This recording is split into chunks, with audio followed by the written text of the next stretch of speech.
Hi mga kapakit na mahilig sa love story, sana ay suportahan ninyo po ako para tutuloy-tuloy ang ating paikinig na love story hango sa ating Pocketbook Tagalog Story. They were best of friends, akala ni Charlotte hanggang doon lang pwedeng humantong ang relasyon nila ni Ephraim. Pero dahil sa isang pagkakamali, nasira ang friendship na iyon, lumayo siya pero muli silang nakita ng binata. Muli siyang inaalok ng pakikipagkaibigan at tinanggap niya iyon. Pero sa pagkakataong iyon, iba pala talaga ang pakay nito, ang maangkin na ang kanyang puso. Hindi lang bilang kaibigan, kundi higit pa roon. Tara't pakinggan at tunghayan ang kanilang istorya, mga kapatid. Kabanata 1. Kumusta na? Tuwang-tuwa sa lubong ni Charlotte kay Ephraim. Heto, guwapo pa rin. Nakanyising wika nito. Sabay api sa nakataas niyang palad. Sus! At mayabang pa rin ano? Hagik-hik niya. Hayaan mo na, yun lang ang kaligayahan ko. May uwi nga pala ako sa iyo, sabay abot nito ng malaking kahon sa kanya na kinalalagyan ng mga imported chocolate. Wow, ang sarap nito. Thank you, best friend. Saka walang pangihimbing naglambitin siya sa leeg nito at mariing kinintalan ng halik ang pisngi. Hey! Gulat na bahagyang napaiktad si Ephraim. Ano ka ba? Pinupuno mo pa yan laway ang aking pisngi. Ha, natatawa, eksaheradong pinahiran pa nito ng palad ang pisngi hinalikan niya. Baka may rabies ka ha? Che, ano ako, aso? Yabang nito. Inirapan niya ang kaibigan at tinungo ang sofa at parasampak na naupo roon. Naiiling na pinanood ni Ephraim si Charlotte habang naka-Indian seat at walang pakundangang sinisira ang wrapper ng kahon. Ikaw talaga, ang takaw mo sa chocolate. Naupo ito sa single sofa na nakatapat ng kinauupuan niya. Ikaw rin kapag tumaba ka ng husto, baka hindi ka naligawan ng crush mong si Oliver.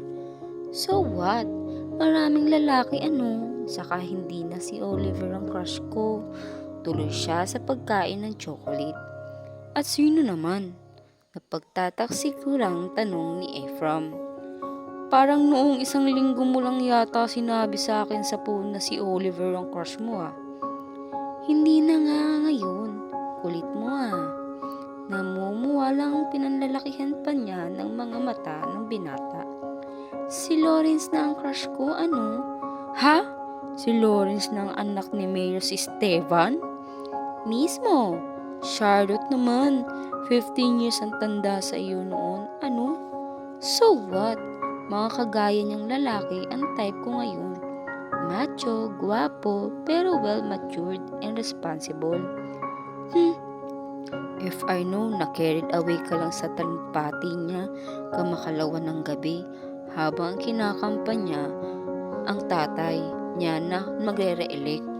So, anong masama kung na-impress ako sa galing niyang magsalita? Inirapan uli ni Charlotte ng kaibigan habang patuloy siya sa pagkain ng chocolate. Wala nga, kaya lang lahi ng politiko yun. Ano? Ibig sabihin, dinadaan sa tamis ng dila ang lahat ng sasabihin. Ay, ewan ko sa iyo, basta siya ang bago kong crush. Ganon? Ganon. Okay, bahala ka. Huwag mong sabihin sa akin na hindi kita pinaglalahanan ha. Oo na, ikaw naman, ano nga ang balita sa bago mong nobya na ipinapakilala mo sa akin last month? Ah, si Sheila. Oo, wala na kami yun. Nakadalawang girlfriend na ako mula nang mag-break kami. Ano? Nanlaki ang mga mata ni Charlotte. Grabe ka, sobrang playboy ka. Abay para ka lang nagpapalit ng damit kung magpalit ka ng babae. Di naman. Kaya lang, hindi ko talaga makasundo mga nagiging girlfriend ko. Ewan ko ba? May hinahanap kasi ako sa kanila na hindi ko talaga matagpuan. Hmm, excuses ang sabihin mo. Dakilang playboy ka talaga. Wala kang puso. Ang alam mo lang, manakit ng damdamin ng mga babae. Ikaw talaga, ang sama ng tingin mo sa akin. Mabait ako, no? Mabait? Kung mabait ka, wala nang salbahe, ano? Ah, ganun. Salbahe pala, ha? Akin na nga yung chocolate ko. Manghihilain ni Ephraim ang kahon ng chocolate. Ay, pero naging mabilis sa pag-ilag si Charlotte at agad na nakaluslok mula sa sopa. Bit-bit ang kahon. Be, walang bawian. Saka humalakhak na nagtatakbo ang sa hagdanan ang dalaga. Ah, ganun. Halika, humabol ito. Ay, tumiling binilisan niya ang pag-akyat at pagdating sa kanyang silid ay agad iyong isinara at inilak. Charlotte, akin na nga yung chocolate ko. Salbahe pala ako eh.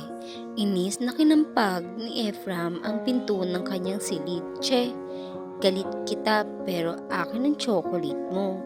Natatawang tinungo na niya ang kama at doon nagpatuloy sa pagkain. Ganon naman sila palagi ni Ephraim, nag-aasaran, nagtutuksuhan, minsan ay naglalambingan. They are always still the best of friends mula pa noong mga bata sila na naging magkaklase sa elementarya. Hanggang high school, nagkalayo lang sila nang mag-college sila sa lungsod ni Ephraim at siya naman ay nagdoon lang sa San Dionisio, nagkolehiyo. Gayunpaman, ang pagiging magkaibigan nila ay hindi naputol kahit na ilang milya ang naging layo nila sa isa't isa. Si Ephraim ang gumawa ng paraan linggo-linggo ito upang umuwi sa San Dionisio para lang magkasama sila sa pamamasyal sa plaza at pagsisimba. Saka sila kakain sa fast food na nasa kabisera. At sa loob ng 4 na taong pagkakalayo nila, hindi pumalya si Ephraim sa pag-uwi para makita sila. At bawat pag-uwi nito, nagpapalitan sila ng kwento kung anong nangyayari sa isa't isa nakalipas sa isang linggo. Kaya naman, wala na silang ililihim sa isa't isa. Oh, bati na tayo ha, nakangiting wika ni Charlotte. Nang sumungaw sa pinto ng silid si Ephraim na nag-iinin sa kama at nakasuot ng panjama. Hindi ito pumunta kagabi dahil sa pang-aasar niya rito ng umaga. Kaya siya na mismo ang nagpunta sa bahay nito ng araw na iyon ng linggo. Bati na? Kinunutan lang siya ng noo ni Ephraim. Ikaw itong nang aasar kahapon tapos may gana ka pang magpunta rito. Bumaling pa ito ng higa sa kabilang panig ng silid. Uy, nagtatampo talaga siya. Bigla niya itong nilundagan sa kama at pinagkikiliti. Charlotte, ano ba? Nagahol tuloy ang binata sa pag-iilag at pagsasalag sa mga kamay niyang nangaharot. Sabihin mo muna na hindi ka nagalit. Pambablackmail niya. Ayoko. Ah, ganun ha. Muli siyang nagbula sa pagkakahawak nito upang mangiliti. Charlotte, ano ka ba? Muling umilag si Ephraim.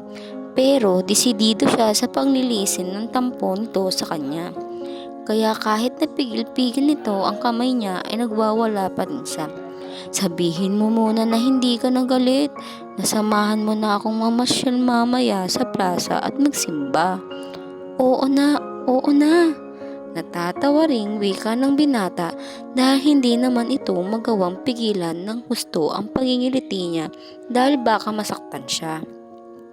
Ayan, tuwang-tuwa pero humihingal na tumigil na si Charlotte sa pangingiliti. Akala ko hindi ko na makukuha ang kiliti mo eh. Saka napatihayang nahiga siya sa kama nito. Ikaw talaga, napaka-spoiled mo. Naiilang na tumayo na mula sa kama ang binata, nagtungo sa banyo.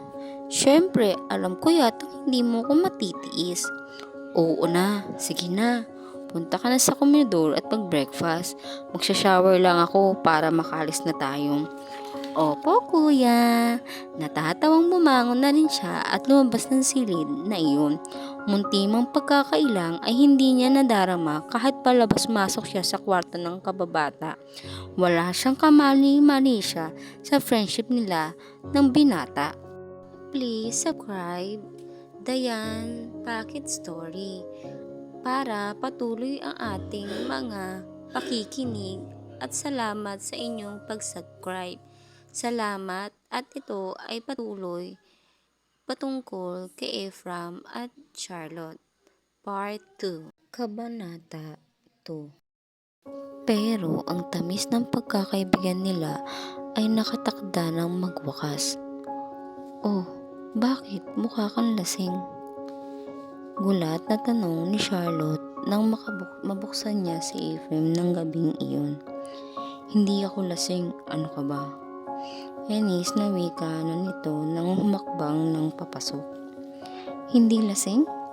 Ihayan at nangangalingaw-saw ang hininga mo sa alkohol. Sinundan niya ito nang maupo sa sofa. Wala ito, napainom lang ako sa bayan bago ako nakauwi. Nagkita kasi kami ni Ulysses sa kabisera. Pagkuway, sinapo nito ng mga palad ang muka. Nasaan ang mama at papa mo? Nasa Manila pa sila. Mamayang madaling araw pa siguro sila makakauwi dahil hindi pa sila bumabiyahe pabalik dito. Pwede bang makitulog sa kwarto mo?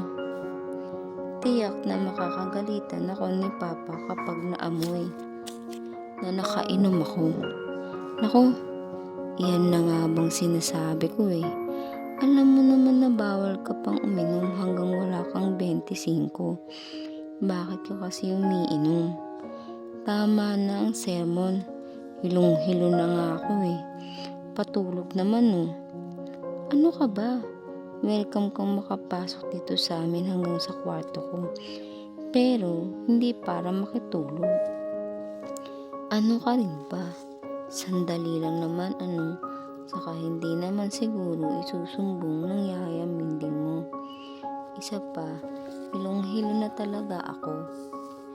Baka madisgrasya pa ako kapag nag-drive malayo-layo rin ang dulo nitong San Dionisio kung saan naroon ang bahay namin.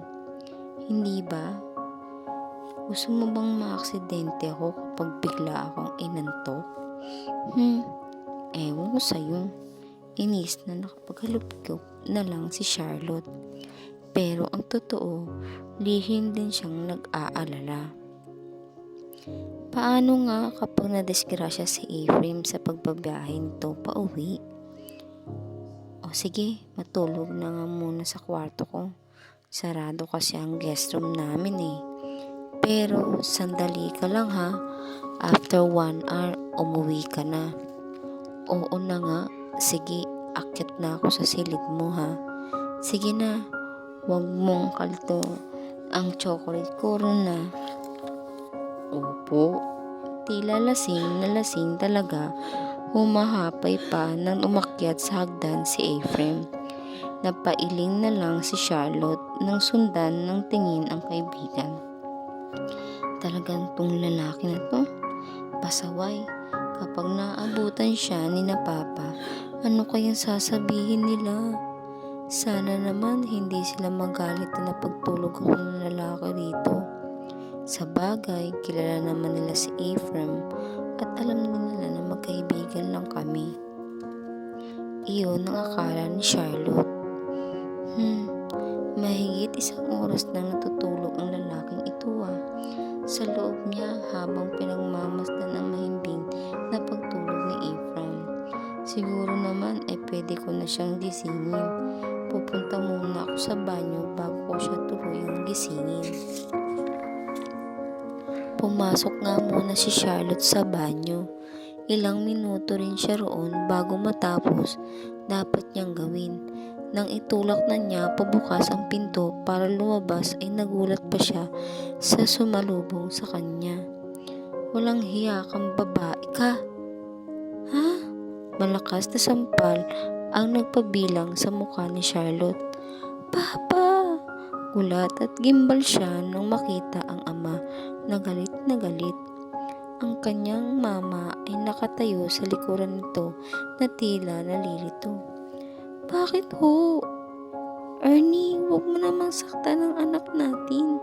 Hayaan mo siya magpaliwanag. Naiiyak na wika ng ginang. At anong ipapaliwanag pa ang pwedeng ibigay ng magaling na babaeng iyan sa tagpong ito ha? Galit nitong nilingon ng babae. May lalaking natutulog sa kama ng anak mo? Lasing at walang pakialam sa paligid? Samantalang ang babaeng ito ay kampanteng-kampante lang? Papa, wag ho. Kayo mag-isip ng masama. Nagawa naman niya sabihin. Kaya lang ho, siya. Tama na. Uy, Rebecca, gisingin mo na yung magaling na lalaking yan bago ko pa mabaril.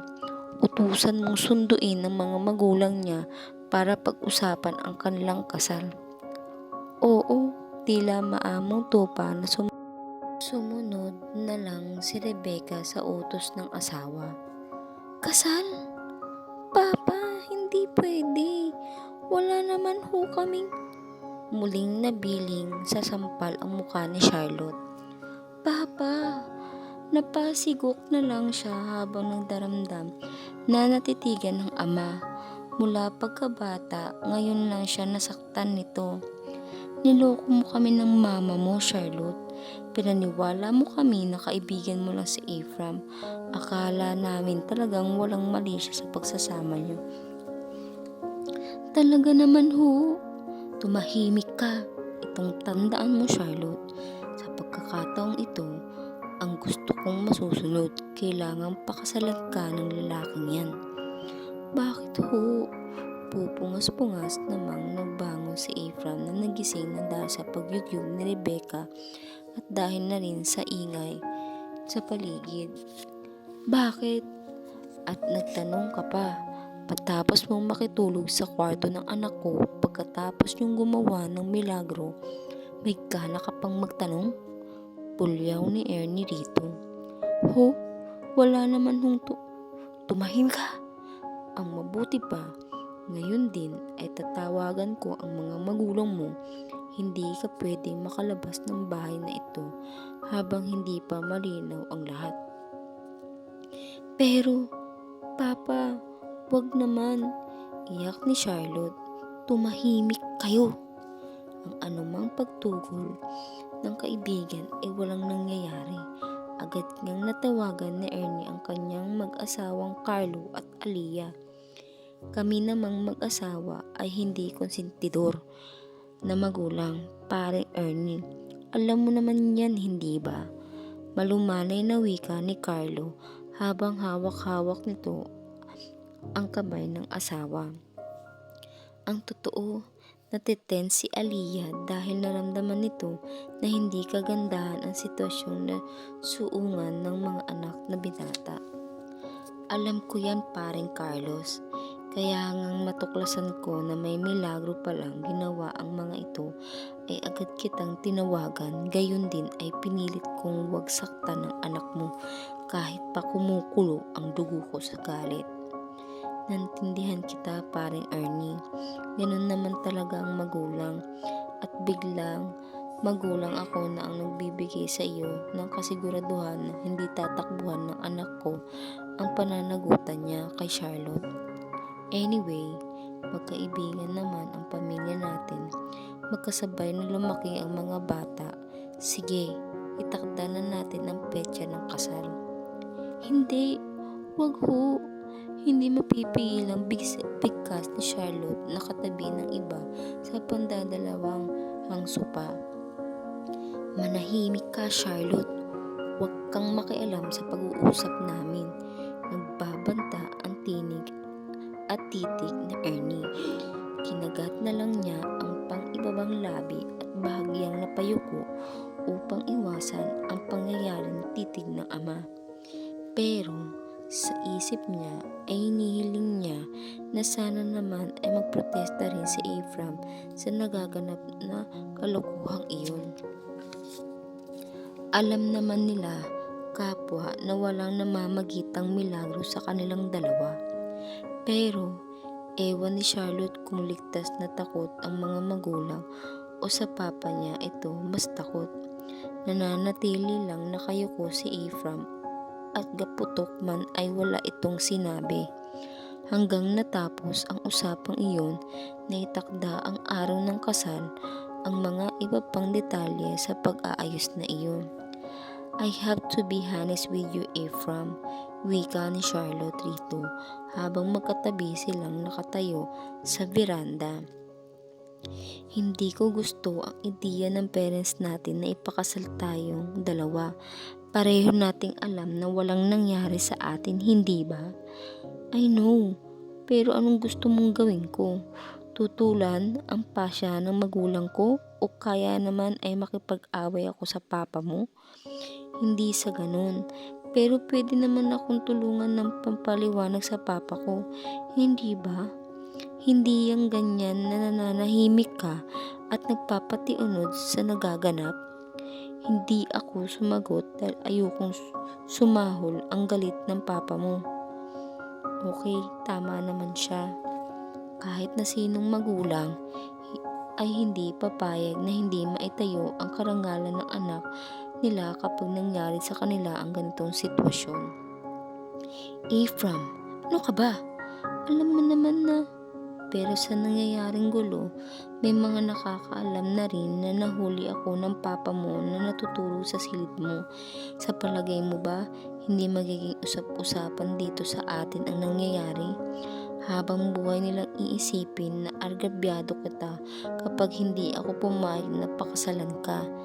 Anong pakikialam ko sa sasabihin ng mga tao? Isa pa, hindi lang iyon. Ang pinakamabigat na dahilan ay hindi kita gusto bilang asawa.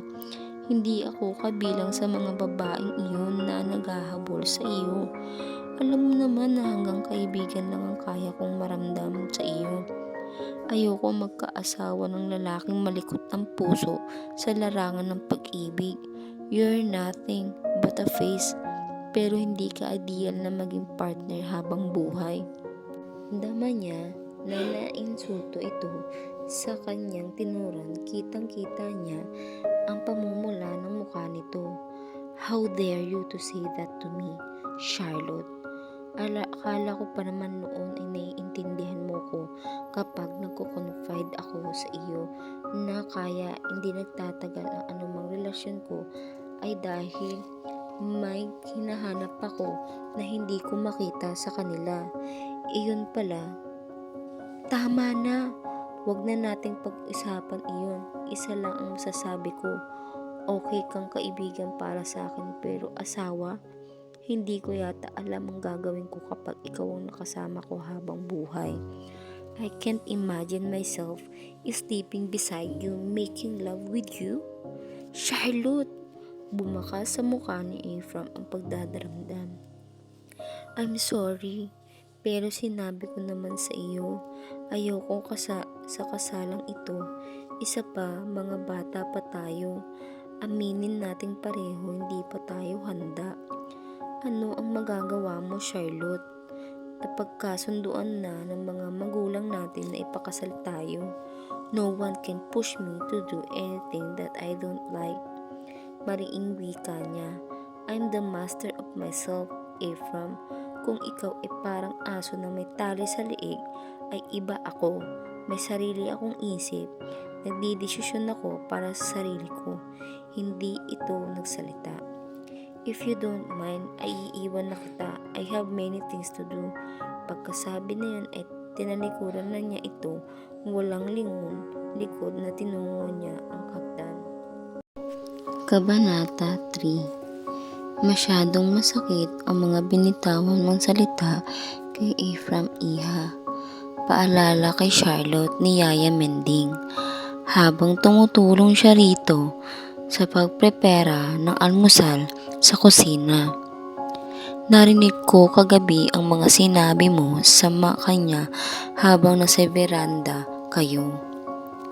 Bagay lamang iyon sa kanya, Yaya. Wika naman niya. This was a fault. Pupunta siya rito nang nakainom. pagkatapos ay makikitulog, iyon tuloy ang napala namin. Iha, nakalimutan mo na ba? Magkaibigan kayo? Nakita ko kung paano kanya alagaan bilang kaibigan.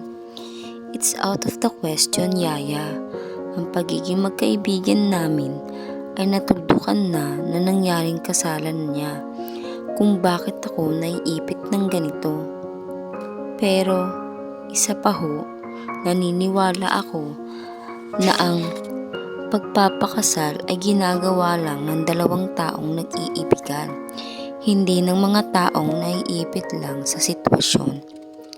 Hindi na lang kumibo si Yaya Mending.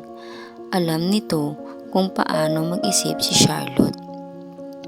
Ang masasabi ay nasabi na, at ang pagdaraan ng mga araw, patuloy si Charlotte sa pag-iisip kung paano mapipigilan ang natakdang kasalan. Ano ang gusto mong baguhin sa design na ito, Iha?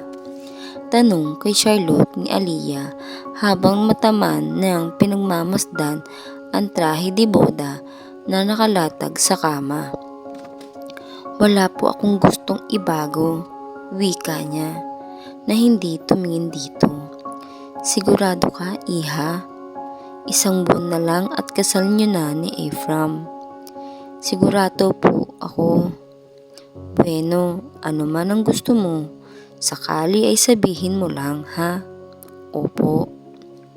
Nang makalis na ang ginang, ay matamnan lang na tinignan ni Charlotte ang damit pangkasal na ipinagawa pa sa sikat na couturier of fashion designer sa lungsod. Ang reception ay nakatakdang ganapin sa Bagong Taong Braganza Pavilion sa kabisera, kung saan ginaganap din ang malalaking handaan at pagtitipon ng mayayaman at bigating tao sa probinsya nila. Napakaganda ng damit na ito, pero ayoko talagang matuloy ang kasal, kaya isusukat ko siya para siguradong hindi matuloy ang kasal namin ng lalaking iyon. Napangiti siya sa ideyang iyon habang isinusuot ang trahe. Oh, pero siya mismo ay namangha nang makita ang sariling replikasyon sa malaking salamin matapos maisuot ang trahe. Napakaganda nga pala, bagay na bagay sa akin. Ganito ang damit na gusto kong isuot sa araw ng kasal ko. Sa isiping iyon ay bahagyang lumambong ang lungkot sa mukha ni Charlotte. Pero hindi si Ephraim ang lalaking iyon. Sa loob-loob niya na muling nabuhay, ngit-ngit ng kalooban. Ano pa bang gusto mong gawin ko? Wala tayong magagawa. Itinakda tayo para sa isa't isa, Charlotte. Wika ni Ephraim. Nagkakamali ka. Ano ang gagawin mo kapag hindi ako sumipot sa simbahan? Agad niyang nakita ang pagpapanig sa anyo nito. No, you will not do that. Mariin nitong wika. Hindi mo magagawa ipahiya ang pamilya ko. Magagawa ko yan, Ephraim. Kaya kung ako sa'yo ay umurong ka na lang ng kusa na nakatakda nating kasal. Save yourself. Nakita niya kung paano nagtiim ang mga bagang nito. Hindi mo kami ipapahiya, Charlotte. Kilala mo ang pamilya namin.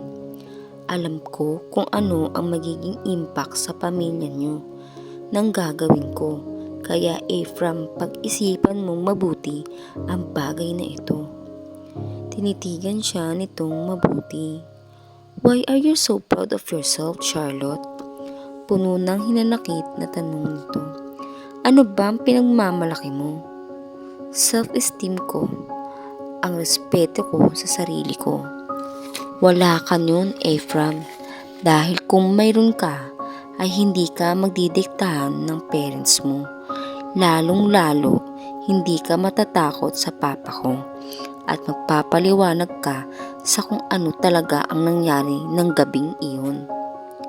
Nagtiim ang mga bagang nito. You are too rough, Charlotte. Ikaw pa lamang ang babaeng nakakagawa sa akin ng ganito. Wala pang umuinsulto sa akin sa buong buhay ko. Ikaw pa lang. You deserve what I'm doing to you, Ephraim. Natagpo ka rin ng katapat mo. Bakit ganyan ka? Naging masama ba akong kaibigan sa'yo?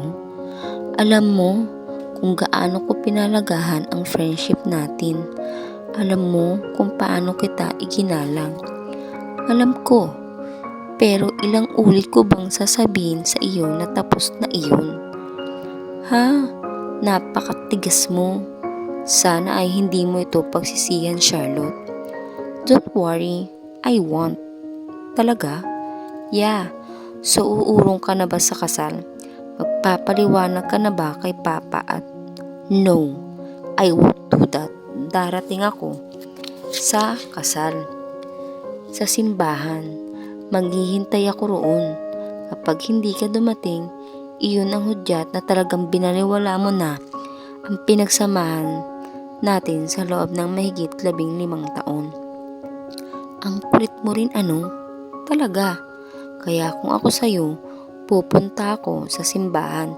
Yun lang at umalis na si Ephraim. I'm sorry Ephraim, pero galit talaga ako sa'yo. Kasalanan mong lahat ng ito. Hindi ko pa na-enjoy ang buhay ko bilang dalaga. Ayoko pang matali lalo na sa lalaking hindi ko mahal. At nang gabing iyon, isang pasya ay sinakatuparan ni Charlotte. Nilisan niya ang malaking bahay nila, bitbit ang ilang alahas at perang naitabi. Lalayo siya bago pa man sumapit ang araw ng kasal niya. Kahit paano ay ayaw naman niyang maibilad ng husto sa kahiyaan si Ephraim kapag hindi niya ito sinipot sa simbahan. Kahit na third year college niya na, ay hindi pa rin madaling maghanap ng trabaho, Charlotte. Wika ng roommate niyang si Anna. Hindi niya kakayanin kumuha ng apartment, kaya na pinagtiyagaan niya ang ganoong kalagayan sa boarding house na iyon. Para silang sardina sa loob ng isang silid. 4 sila roon at 3,000 ang binabayaran nila kasama ang pagkain, tubig at kuryente. Malapit nang maubos ang pera ko, Ana. Worried na wika niya. Baka naman pwede ako roon sa opisina ninyo. 2 buwan mahigit na siyang nag-apply ay hindi pa rin siya natanggap. Mayroon siyang mga nakasabay na sikat na school nagtapos pero hindi naman natatanggap lahat. Napagtanto niya kung gaano kahirap ang buhay. Walang bakante roon, Charlotte. Natatakot nga ako na baka matanggal sa trabaho. Gustong mag-cost cutting ang kumpanya. Halos kalahating empleyado ang tatanggalin. Napangiwi siya. Hindi man sila kasing yaman ng mga bragansa, ay hindi naman sila namumblema sa pera. May tubuhan at palaisdaan sila. May manggahan pa sila at sagingan. Malawak na lupain nila na tinataniman ng palay kapag tag-ulan ay kumikita rin ang malaki. Ganun talaga rito sa Manila, Charlotte. Napakahirap ng buhay. Akala lang ng mga nasa probinsya ay napakadaling kitain ng pera rito. Lumong-lumo siya. Namimiss na niya ang mga magulang niya. Bukod pa sa hindi niya nakasanayan ang ganoong buhay. Nag-iisa siyang anak at ang silid niya ay napakalaki at animoy silid ng prinsesa. May aircon samantalang doon na electric fan lang ang naroon sa kwarto nila. Sa sobrang init ng panahon ay pinagpapawisan pa rin sila at hindi nakakatulog ng mahimbing. Pero hindi niya gustong sumuko. Hindi siya babalik sa kanila. Kung sa bagay, may babalikan pa ba siya matapos siyang takasan ng mga magulang? Sigurado itinakwil siya ng mga ito, lalo na ng kanyang papa na may katigasan talagang magpasya. Ano ka ba naman, miss? nagtatawid ng kalsada ay hindi marunong tumingin sa dinaraanan mo. Sita kay Charlotte nang maneho ng kotse na kamuntikan ng makasagasa sa kanya.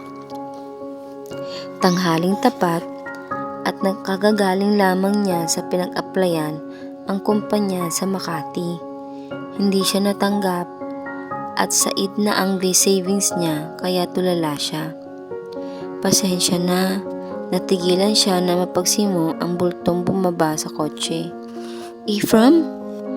Nang mga sandaling iyon ay wala siyang ibang gustong gawin kundi tumalilis palayo rito, subalit tila siya tinakasan ng lakas dulot ng matinding init ng araw. Charlotte! Gulat din ang reaksyon ni Ephraim. Tumalikod siya sa direksyon nito at pilit na naglakad. Masakit ang paa niya dahil natapilok iyon nang marinig ang busina nito kanina. Ganoon man ay tiniis niya. Charlotte! Tawag sa kanya ni Ephraim. Hindi niya ito nilingon. Lumakad siya patungo sa isang building at pumasok sa loob nang mumukha siyang tanga dahil sa kalintuhang nanggahari sa kanya. Pahiyang-pahiya siya sa iniisip nang nakita siya ni Ephraim. Sa ayos niyang iyon na mukhang wala sa sarili at talagang pagod at gutom. Dating sa boarding house ay tulala pa rin na nagpaupo na lang siya sa sofang nasa sala. Bakit hindi ka na lang kasi bumalik sa inyo, Charlotte? Suhestyon sa kanya ni Ana nang abutan siya sa sala na parang iiyak.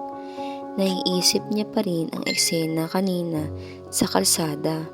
Hindi niya makalimutan ang facial expression ni Ephraim na parang nakakita ng babalaghan. Ano ang gagawin ko roon? Tanong niya. Hindi na ako tatanggapin ng parents ko. Kung bakit naman kasi nagmatigas ka? Paninisi nito sa kanya. Sa lahat ng boarders ay ito lamang ang tanging nakakaalam ng buong buhay niya. Inilihim niya iyon sa iba. Tignan mo tuloy ngayon, Charlotte, parang nakakarma ka. Natigilan naman siya, parang tumalab ang sinabi nito sa kaibuturang bahagi ng puso niya. Sorry Charlotte, hindi ko intensyon na saktan ka. Nabigla lang ako. Depensa naman nito nang makita ang naging impact na yun sa kanya. Walang kaso, nagbubuntong hininga siya at pilit na nire-relax ang sarili. Makakahanap din ako ng trabaho, Ana. Tinitignan ni Charlotte ang mga paninda sa sidewalk pagkagaling niya sa isang opisina kung saang lugar siya nakakarating sa pag-a-apply ng trabaho. Hindi pa rin siya natatanggap. Nagugutom na siya, 6:00 pasado na at hindi pa rin siya nakakapangtanghalian. Natakam siya sa mga pagkain kanyang nakikita. Kung nasa kanila siya ay kapayagan siya ang parents niya na bumili ng mga pagkain sa tabi-tabi. Pero iba ang sitwasyon niya. Kabilang na siya sa mga taong kung tawagin ay mahirap. Hindi mo malalaman ang kahalagahan ng isang bagay hanggat hindi mo ito nawawala sa iyo. Bigla na lamang sumingit sa isip niya ang kasabihang iyon habang dumudukot siya ng barya sa kanyang wallet. Ipinilig niya ang ulo at saka lumapit sa nagtitinda ng fishbowl. Sa una lang, siya nakadama ng awkwardness na kumain sa tabi ng kalsada. Nang simulan niya ang pagsubo ay iyong gutom ang nangingibabaw sa kanya. Nakadalawang stick siya ng fishball. Bumuli rin siya ng itlog na pugo. Sarap na sarap siya sa pagkain na tumigil sa tapat niya. Ang pamilyar na kotseng kamuntikan na niyang mabitawan ng stick. Charlotte! Tawag sa kanya ni Ephraim. Nakababa ang bintana ng kotse nito at nakasungaw na ang muka. Saan ang way mo? Sumakay ka na. Kahit naman nasa ganun siyang kalagayan ay nagimabaw pa rin ang pride niya. Pagdating dito, matigas siyang umiling at naglakad papunta sa dinadaanan ng mga bus. Sumakay siya sa unang bus na huminto kahit hindi niya nakita ang signboard na iyon. Pero kahit papano ay siguradong nailigaw niya si Ephraim. God, ano bang pagkakataong ito? Sa lahat naman ng taong makikita ko, bakit siya pa? Ano na lang ang sasabihin niya? Baka sa mga sandaling ito ay pinagtatawanan na niya ako. Bahala nga siya sa buhay niya.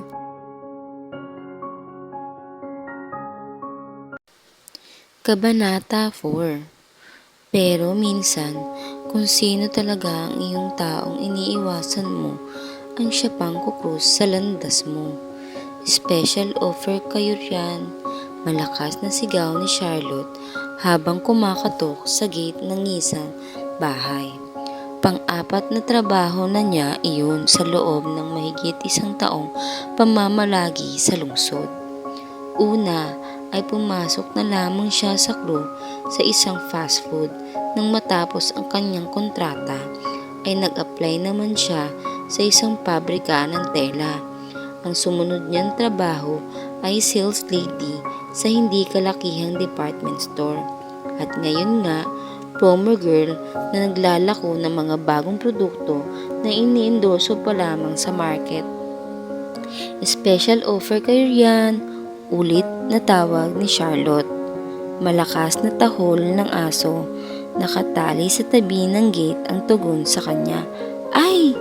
Paiktad siyang napalayo sa gate, naglakad. Nakakainis naman, ang hirap naman nitong trabahong napasukan ko. Kahit naman paano ay nakapag-aral ako. Pero bakit ganito? Kung hindi lang talaga naubos ang pera ko, hindi ako papayag na maging promo girl ng mga hindi kilalang produkto na ito. Nasa ganun siyang napag-isiisip na huminto sa tapat niya ang kotse ni Ephraim. Oops! Huwag kang tatakbo. Babala nito sa kanya habang bumababa ng kotse nito. Para siyang naistatwa. Iyon na yata ang pinakamatinding dagok sa kanya ng kapalaran. Ang makakita siyang nagtitinda na kung ano-anong produkto ng lalaking pinagmamalakihan niya at tinatakasan upang hindi maging asawa. Coincidence ba ito o talagang hinahanap mo ako? Mataray na tanong niya, mataas pa rin siya kahit na animo na lamang siya, aso na tumatahol sa buwan. Hinahanap kita, pag-amin neto. Hindi na ako manahimik magmula noong makita kita last year. Kasama ko nga ay umalis ka na rin sa lungsod dahil nahihirapan akong maghanap. Tila may kung anong hindi maipaliwanag na excitement ang bumangon sa puso niya sa tinuruan nito. After more than a year, bigla siyang nasabik na makita uli ang dating kaibigan. Malaki na yata ang pinagbago nito. Mas gumapo ngayon. Nagigilty ako dahil parang ako ang dahilan kaya ka nagkakaganyan. Hindi ako makapag-move on dahil sa guilt. Gusto ko na tulungan ka. Disappointed siya sa kung ano. May iba siyang hinihintay na marinig buhat dito. Ayaw mo na bang umuwi sa parents mo? Tanong nito sa tila concern na tono. Kung ganyan ay sa akin ka muna tumira. Napanganga siya. Are you out of your mind? Kaya nga ako naglayas sa amin ay dahil sa pag-ayaw ko sa iyo. Tapos ay titira pa ako sa poder mo. Come on, Charlotte. Ibaba mo na ang pride mo, Charlotte. Walang mangyayari sa'yo kung ang magmamatigas ka. Tinignan nito ang kabuuan niya. Tignan mo ang sarili mo. Ang laki na ng pinagbago mo. Malulosyang ka sa katitinda ng mga produkto na inaalok mo. Iitim ka pa at papangit. Wala kang pakialam. Mariing wika niya. Umalis ka na. Pabayaan mo ako sa klase ng buhay na meron ako. You are really crazy, Charlotte. Sa tingin mo ba ay pababayaan kita sa ganyang kalagayan? Why do you care so much? Gusto mo pa rin bang panindigan ang inaakala ng papa ko na may nangyari sa atin? Who told you that? Kahit naman hindi na dumating sa puntong hindi mo ako sinipot sa simbahan, malaking kahiyaan pa rin ang inabot ng pamilya ko nang umatras ka sa kasal. Anyway, gusto kong malaman mo na wala na akong interes na magpakasal sa iyo. Ilang sandaling natigilan ng dalaga. Listen, Charlotte. Tigilan mo na ang pagtitinda ng kung ano-ano. I could you help you find a job. I don't need your help, Ephraim. Mariing wika niya. Kapag tinanggap niya ang tulong na inalok nito, ay parang lalabas siya na walang buto. Bakit siya tatanggap ng tulong dito, gayong inaayawan niya nga ito? Yes, you do. I don't. Pagdidiin niya, kaya kung tumayo sa sarili kong mga paa at wag mong mamatahin ang mga pagiging promo girl ko, marangal na hanap buhay ito. Tinitigan siya nito ng matagal. I admire you for that. Sa loob ng ilang sandali ay nagtitigan sila. Hindi niya kayang ipaliwanag ang damdaming bumangon sa dibdib niya. Siya ang unang nag-iwas ng tingin dito at malaki ang hakbang na lumayo. Hindi na siya sinundan ni Ephraim, basta napailing na lang ito. Charlotte, may tumawag kanina, sekretarya ata iyon na inaplayan mong trabaho. Pumunta ka raw bukas para sa interview. Wika sa kanya ng landlady nila na si Madam Gracia nang lumabas siya sa sala ng umagang iyon. Talaga po? Anong kumpanya po iyon? Excited na tanong niya. Isinulat ko sa papel. Lumapit ito sa lamesita kung saan nakapatong ang telepono. Kinuha nito ang kinaparehasong papel na nakaipit doon. Steel Company? Sa dami ng pinag-applyan niya ay pinagsubmitan ng resume ay hindi niya matandaan kung nag-apply siya sa ganoong kumpanya. Ganoon man ay hindi na siya nag-iisip pa. Itinabi niya ang papel, naroon ng address at may contact number pa. Noon, di ay nagbiwis siya, lumakad na, mag-resign na ang sekretarya namin kaya kailangan namin kumuha ng kapalit. Wika ng manager ng steel company. Mga bakal ang dinadaanan niya bago siya nakarating ng opisina. Nauna ang warehouse bago iyon. Madali lang naman ang mga gawain dito. Tatanggap ka lang ng mga orders kung minsan ay tutulong ka rin sa paggawa ng voucher or payslip. Kapag masyadong maraming payables, ang account ay twice a week lang kasi kung pumasok. Panay lang ang tango niya. Sa isip ay sinabi niya na kaya niyang gawin maski ang trabaho ng accountant. Kailangan nga lang ng CPA talaga para pumirma. You will receive minimum wages plus overtime. You are free to talk kung may demands ka. Wala po kung demands, excited siya sa isipin na nararanasan na niyang pumasok sa opisina araw-araw. Bibigyan ka ng allowance weekly kapag satisfactory ang performance mo. May mga client na nagbibigay ng tip kapag maganda ang pagtrabaho mo sa kanila. Hindi makikialam ang kumpanya sa ganoon. Iyon ang anumang matatanggap mo mula sa kanila. Tanggap na po ba ako? Hindi na nakapaghintay ng tanong niya. Napangiti ito. Pwede ka na magsimula bukas. Thank you, sir. Kulang na lamang ay yakapin niya ito sa labis na katuwaan. Nagustuhan ni Charlotte ang kanyang trabaho sa steel company, mabait ang manager at laging nasa labas. Siya lang ang laging nasa opisina dahil nga twice a week lang kung pumunta ang accountant.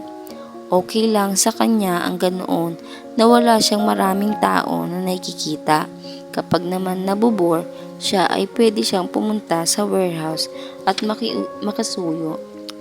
Pakiramdam niya ay habang buhay na siya roon. Inisip na kapag marami na siyang ipon ay uuwi siya sa kanila para dalawin ng parents niya. Mapapatawad na marahil siya ng mga ito pagdating ng panahon. Nasa ganoon siyang pag-iisip nang may pumasok sa pinto, ikinurap-kurap niya ang mga mata. Ephraim? Nagulat din ito sa tingin niya. Dito ka pala nagtatrabaho? Oo, ibinaba niya ang tingin sa harap ng mga order slip. Anong transaksyon mo rito? Nandyan ba ang boss mo? May appointment kami ngayon. Itinuro niya ang silya na nasa harap ng mesa niya bago dinampot ang intercom. Information niya ang kanyang boss na sa pagdating nito. Send him in, wika ni Mr. Nolocasco. Pumasok ka raw, baling niya kay Ephraim. Thank you, formal nitong wika. Huminga siya ng malalim nang makapasok ito sa pinto ng opisina ng kanyang boss. Bakit ba bumilis ang tibok ng kanyang pulso kaninang nakita ang binata? Bagay na bagay pala rito ang itim na tuxedo at may bitbit na attache case. Mas mukha itong matured ngayon kaysa noon na napaka-boys ng itsura. Siguradong may bago na namang girlfriend ang kumag na iyan. May nagbabago pa ba roon? Lalo na at hindi naman natuloy ang pag-aasawa niya. Ewan kung bakit naiinis siyang lalo sa isiping iyon. Kabanata 5. Masaya ka ba na nakita mo siya roon? Tanong ni Ana. Nang ibalita niya rito na nakita sila ni Ephraim. Of course not, agad na sagot ni Charlotte. Naiinis nga ako, sa totoo lang. Tinitigan siya neto, bakit iba ang nakikita ko sa mga mata mo? Tumigil ka, nag-i-speculate ka lang dyan. Kung bakit ba kasi ayaw mo pang aminin sa kanya na nagagalit ka kay Ephraim ay dahil sa isipin na hindi pag-ibig ang dahilan ng pagpapayag niya noon na ipakasal kayo. Namula siya dulot ng mga sinabi nito. Parang may isang bahagi ng pagkatao niya ang nagising. Kung minsan ay kailangan pa nating marinig sa iba ang katotohanan bago natin iyon ma-realize. Dagdag pa ni Ana sa seryosong tinig. Hindi siya nakapagsalita, tinamaan siya ng mga sinabi nito. Sa kauna-unahang pagkakataon ay nakarinig siya ng ganoong klaseng komento kung bakit inayawan niyang makasal kay Ephraim. Bigla niyang naalala kung gaano siya naging kasaya noong magkaibigan pa lang sila. Kung paano siya alagaan neto, kung paano pagpasensyahan kapag tinutoyo siya. Ang pagiging malalahanin nito, ang pagiging mabiro, ang lahat ng katangian nito na noon ay tanggap niya. Kahit pa negatibo o positibo. Ephraim, you're not a really bad. Pero bakit nga ba mas pinili ko pang takasan ang kasal natin kaysa pakasalan ko sa'yo? Tama ba ang sinabi ni Ana? Dahil hindi ko matanggap na magaganap ang kasalang iyon dahil pinilit ka lang at hindi kusang loob. Pero ano man ang kasagutan sa katanungan ng iyon, hindi na pinilit ni Charlotte na hanggan ng kasagutan. Baka lalo lang siya malito. Good afternoon. Good afternoon. Mahinang ganti ni Charlotte kay Ephraim na halos kasunod lamang ng boss niya nang dumating. Your boss? Dumating na. May appointment ka ba sa kanya? Yes. In-inform niya si Mr. Nicholas pagdating nito at pagkatapos ay tinaguan niya ito. Okay na. Thanks. Binigyan siya nito ng isang matamis na ngiti. Hindi niya iyon tinugon. Hindi niya gusto na lagi niya itong nakikita dahil may bahagi ng pagkatao niya ang nahihirapan. Lagi para makita ako, sumingit iyon sa isip niya. Pagkatapos ay kinastiguhan niya ang sarili. Hindi niya iyon dapat nabigyan ng ibang kulay. Business ang pinunta niya rito at hindi siya. Kailangan niyang disiplinahin ang sarili upang wag siyang maging ilusyonada. Sabay ka na sa akin, Charlotte. Simpleng wika sa kanya ni Ephraim na lumabas ito sa opisina ni Mr. Nicholas. Hapon na nang dumating ito at tamang-tama naman na pauwi na siya ng mga oras na iyon. Salamat na lang. Sumabay ka na sa akin. May dadaanan din ako malapit sa boarding house mo. Kahit ayaw ng isip niya na malapit dito, ay sutil naman ang puso niya. Sumabay siya rito habang nagbabiyahe sila ay wala siyang imik. Hindi rin naman ito nagsasalita, panay lang ang sulyap sa kanya. Okay ka na ba sa trabaho mo ngayon? Tanong nito. Maya-maya, kontento ka na ba? Tumango siya. I'm glad to hear that. Kailan mo naman balak na umuwi sa atin? Bahagyang natigilan si Charlotte. Kapag may pagmamalaki na, dito ka na ba nakatira sa Manila? Yes, may condo unit ako sa Green Hills. Are you living alone? Sinaway niya ang sarili sa pag-uusisa. Parang lumalabas na interesado siyang malaman ang buhay nito. Baka may namahalata pa ito sa kanya. Yeah, may cleaning lady na pumupunta twice a week.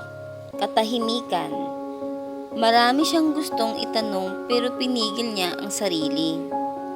Tulak ng bibig, kapit ng dibdib. Ako ba ang pinariringgan mo niyan, Ana? Tanong ni Charlotte dito. Pagdating niya ay kumanta ito. Kung ikaw ang tinatamaan, ay para sa iyo nga. Nakangising wika nito. Nakita ko na inihatid ka niya. Lagi siya sa opisina. May business transaction sila ng boss ko. Makulit kaya sumakay na lang ako sa kotse niya. Kung ayaw mo talaga ay hindi ka niya mapipilit. Magsimula ka na naman, Ana. Aminin mo na kasi na love mo siya para matahimik na ako. Alam mo ba, ako ang klase ng tao na apektado sa mga pag-ibig na hindi nag-work. Sayang, nag-iilusyon ka, Ana. Realistic akong tao, Charlotte. Be true to yourself. Umamin ka na. Ano ba ang maaminin niya? Ni ang sarili niya ay tumatangging tanggapin ang akusasyon nito. Naisip niya na mas makakabuti kung magkakaroon siya ng boyfriend o kahit manliligaw para matigil na ito. Mukhang wala ka yata sa mood, untag kay Charlotte ni Ephraim dahil tumangulang siya nang batiin ito.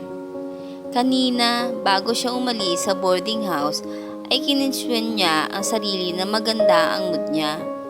Pero, hindi niya nakontrol ang emosyon nang makita ito. Si Sir ba ang kailangan mo? Tanong niya sa tanong na tila isang masungit na matandang dalaga. Wala pa siya. Okay lang, hihintayin ko na lang siya. Pwede mong hintayin si Sir sa opisina niya, pabor niya. Hindi siya makapag-concentrate sa ginagawa kung nasa harapan niya ito. Ayoko roon, wala akong kausap. Busy ako.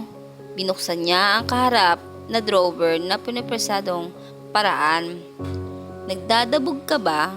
Tanong nito. Nag-angat siya rito ng mukha. Wala ako sa mood makipag-usap. Okay lang, magtitigan na lang tayo. Nagbuntong hininga siya. Kasunod nyon ay isinandan niya ang likod sa backrest. Hindi ako makapag-concentrate. Bakit? Dahil nga nariyan ka, nanggigigil siya. Talaga bang manhid ito o naiinis lang siya? O, narito ka na pala, Mr. Braganza. Noong dumating si Mr. Nicholas. Ngayon lang, nakangiting wika ni Ephraim na agad na ring tumayo para sumunod sa loob ng opisina na bagong dating. See you later, Charlotte. Wika sa kanya ni Ephraim na kumindat pa sa kanya. Irap ang tinugon niya rito. Naging careless tuloy siya sa ibang trabaho na hinarap. Mali-mali ang pagtatype niya sa computer. Minsan ay natatabig niya ang mga gamit na nakapatong sa ibabaw ng kanyang mesa. Nakakainis naman kasi ang lalaking iyon. Kailan kaya matatapos ang business niya kay Mr. Nicolas para wala na siyang dahilan na pumunta rito? Kabanata 6. Pero paano naman kaya iiwasan ang taong lapit pa rin ng lapit sa kanya? Hi, bati sa kanya ni Ephraim na tumayo nang makita siya. Umiinom ito ng juice at kausap si Madam Gracia.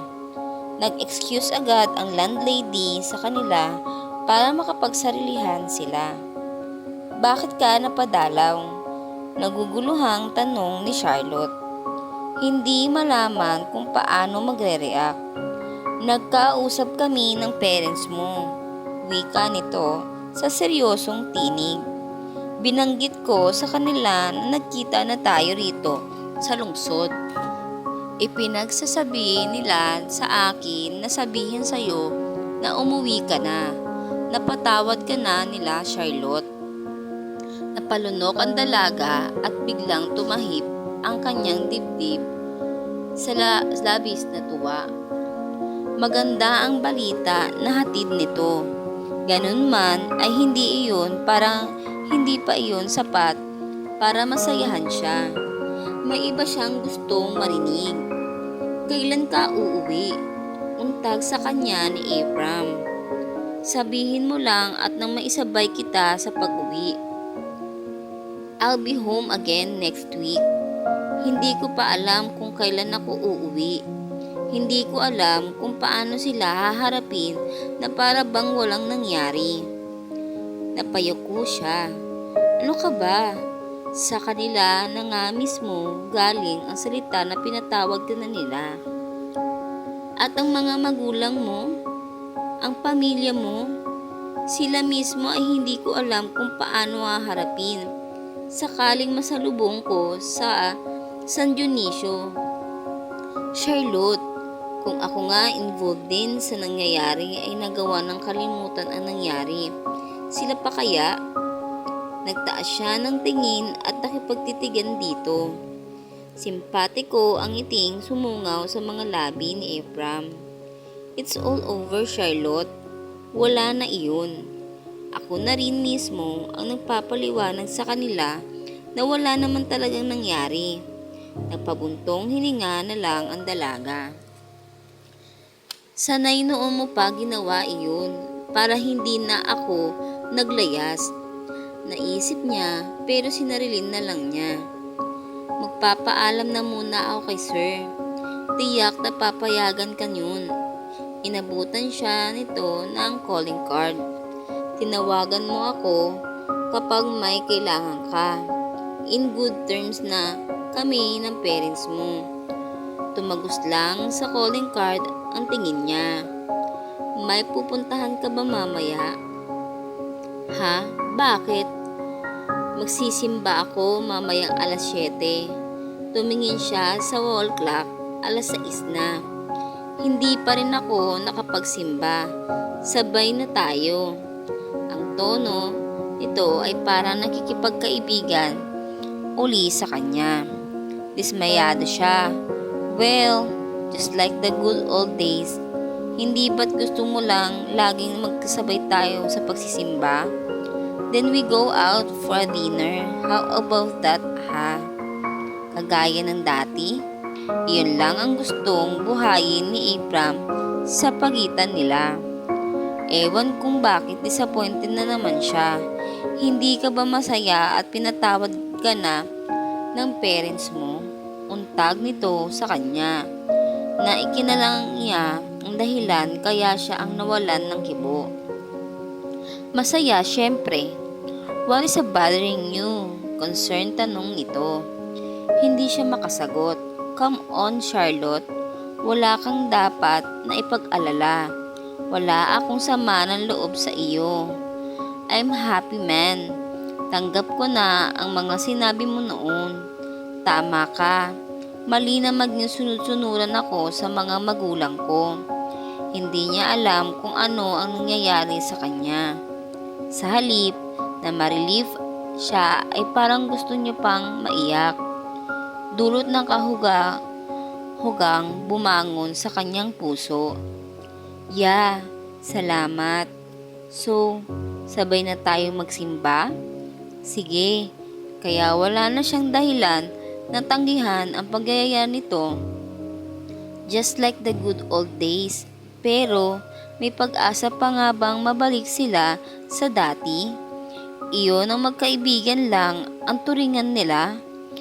Iyong walang mali siyang nararamdaman sa isa't isa? Magagawa pa kaya niyang maihaga sa kama ni Ephraim na kagaya noon? O ang kilitiin ito kapag nagtatampo sa kanya? Hindi na siguro. Iyon lang, kaharap niya ito ay naiilang na siya. Iyon pa kayang magkadikit ang mga balat nila, ang mga katawan nila? Cheers! Itinaas ni Ephraim ang kopetang may lamang champagne. Cheers! Tinanggap iyon ni Charlotte at piningki sa kopeta nito ang kopeta niya. Pagkatapos nilang magsimba ay sa isang class restaurant sila nag-dinner. Hindi siya nakatanggi dahil inihinto na ito sa tapat niyon ang sasakyang dala. At ngayon nga, tapos na silang mag-dinner at uminom na lang. You know what? Noong nasa probinsya tayo, ay hindi tayo nakapag-dinner sa ganitong restaurant, ano? Natatawang wika ni Ephraim, matapos ibaba ang kopetang walang laman. Oo nga, napangitiring wika niya. Puro kasi tayo sa Jollibee kumakain noon. Ikaw kasi may type mong mag-spaghetti kaysa kumain ng kanin. Alam mo naman na favorite ko iyon. Ano? Hindi aware si Charlotte na nakikipag-usap na siya rito sa napapakaswalaan niya ng paraan. Oo nga, kaya tuwing uuwi tayo noon ay madalas na may spaghetti sauce ang gilid ng bibig mo. Binunutan pa ito ng malakas na tawa ang huling sinabi. Che, at ikaw naman palaging amoy chicken joy dahil hanggang sa loob ng kotse mo ay may baong kang manok. Siya naman ang humagikik. Masarap eh. Teka, sa susunod na labas natin ay sa Jollibee naman tayo kumain ha. Sige, masiglang sagot niya. Sa kabuuan ng pagkain nila ay naging masaya naman si Charlotte. Tila saglit niyang nakalimutan na may lamat ang friendship nila. Siya nga pala, ako na ang magpapaalam para sa iyo kay Mr. Nolasco. Maya-maya ay wika ni Ephraim. Ha? Wag na muna. Hindi pa naman ako ganun ka-decided na umuwi sa amin. Come on, Charlotte. At kailan ka pa uuwi sa inyo? Alam mo bang malaki ang pinayat ng papa mo mula nang umalis ka sa San Dionisio? Ha? Talaga? Oo, ang sabi kasi ng mama mo, masyado raw inabala ng papa mo ang sarili sa pamamahala sa Bukirinyo at kadalasan ay nakakalimutan ng pagkain. Siguro raw ay inililibing ang sarili dahil namimiss ka. Totoo? Oo naman ano, mama mo ang may sabi niyon. Saglit siyang napaisip. So paano? Ipapaalam na ba kita para siguradong payagan ka ha? Bahala ka. Sa wakas ay sagot niya. Kabanata 7. Pagkaraan nga ng ilang araw, gayon ay magkasama na sila ni Ephraim sa kotse nito pauwi ng San Dionisio. Nang ipagpaalam kasi siya ng binata kay Mr. Nicolas ay agad itong pumayag. Bakit ang tahimik mo? Maya-maya ay untag ni Ephraim kay Charlotte. Papasok na sila sa expressway at mga 3 oras pa ang biyahe nila bago makarating sa kanila. Wala? O kinakabahan ka? Medyo. Hindi ko kasi alam kung paano haharapin sina Papa. Don't worry, just be yourself. Alam nilang darating ka kaya naghintay sila. Ganoon ba? Lalo naman akong kinakabahan. Huwag mo nang isipin iyon. Mga magulang mo pa rin sila. At anak ka nila. Mas malapit ang dugo kaya ano pa mang pagkakamali ng anak, napabuntong hininga na lang si Charlotte. Oh, may problema pa ba? Bahagyang nilingan ni Ephraim ang dalaga. May gusto sana akong itanong sa'yo. Ano yun? Yang ginawa mo, bakit ganyan ka pa rin? Makitungo sa akin. Bakit ang kapakanan ko pa rin ang gusto mo? Kahit minsan ba ay hindi ka nagtanim ng sama ng loob sa akin?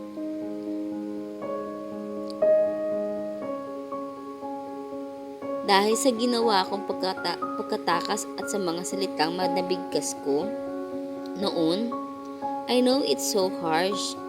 Ilang sandali, hindi nakakibo ang binata. Waring nag-iisip.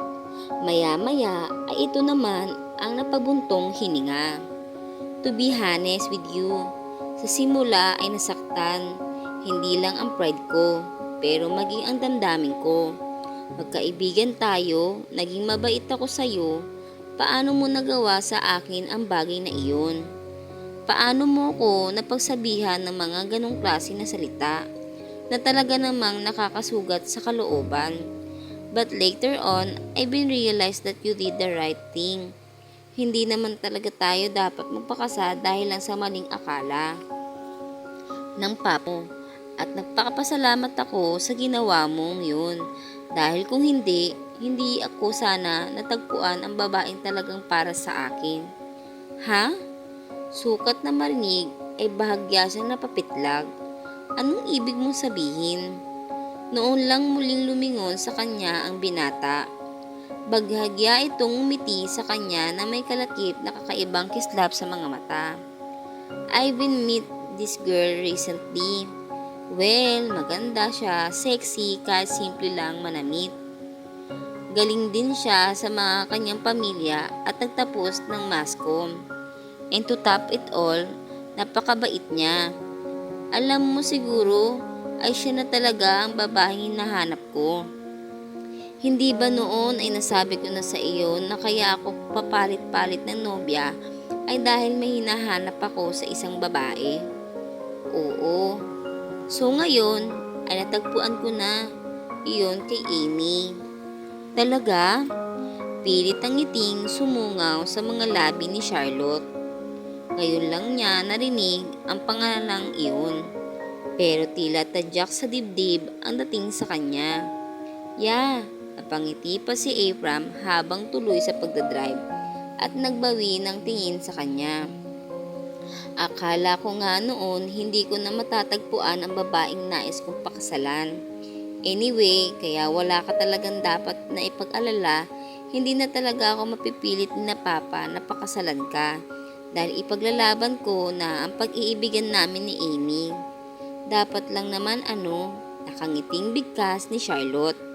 At hindi niya alam kung paano niya sasabihin iyon, gayong tilang may nakasakmal na pangil sa kanyang puso dahil sa misidlang kirot at sakit na nararamdaman niya. Kumusta naman ang parents mo? Tanong niya na pilit, pinakaswal ang tinig. Hindi na ba sila galit sa akin dahil sa pagtakas ko? Hindi naman sila nagalit sa iyo noon eh. Ang totoo, sila ang nag-aalala na baka nadamay sila sa galit mo dahil hindi man lang sila tumutot sa balak ng papa mo. Talaga? Kung ganun pala ay wala na talagang problema sa pag-uwi kong ito. Oo naman, lalong naging masigla si Ephraim. Pero lalo namang tila binabayo ang kanyang puso. Mabuti naman at bumalik ka na, iha. Wika kay Charlotte ng mama niya nang makaharap sila. Sinamahan pa siya ni Ephraim sa bahay nila. Namimiss ko kayo, ma, wika niya na tumutulo ang luha. Niyakap niya ito ng maigpit na saan po ang papa. Nagpunta sa manggahan harvest ngayon. Nasasabik na siyang makakain ng mga prutas na bagong pitas. Sa Manila ay hindi siya nakakabili ng sariwang prutas. Pumunta tayo roon ma, yaya niya. Kayo na lang ni Ephraim. Masiglang wika nito.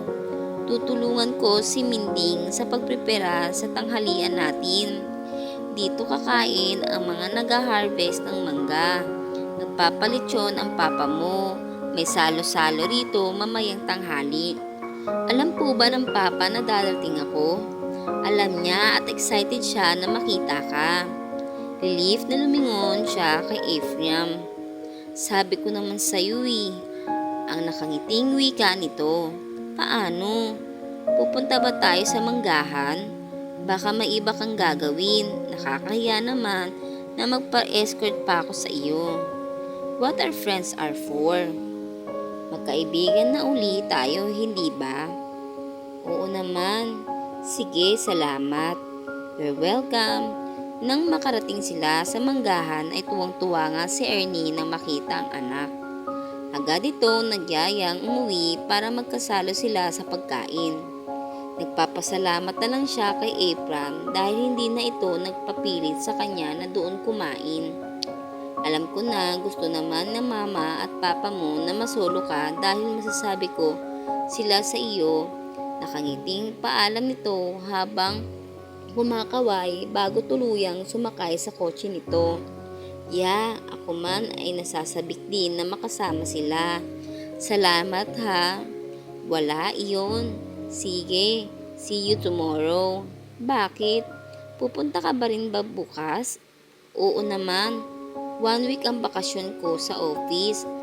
Naiinip naman ako rito sa San Dionisio kung hindi ako mag-iikot-ikot at sasamahan mo ako mamasyal, hindi ba? Oo ba?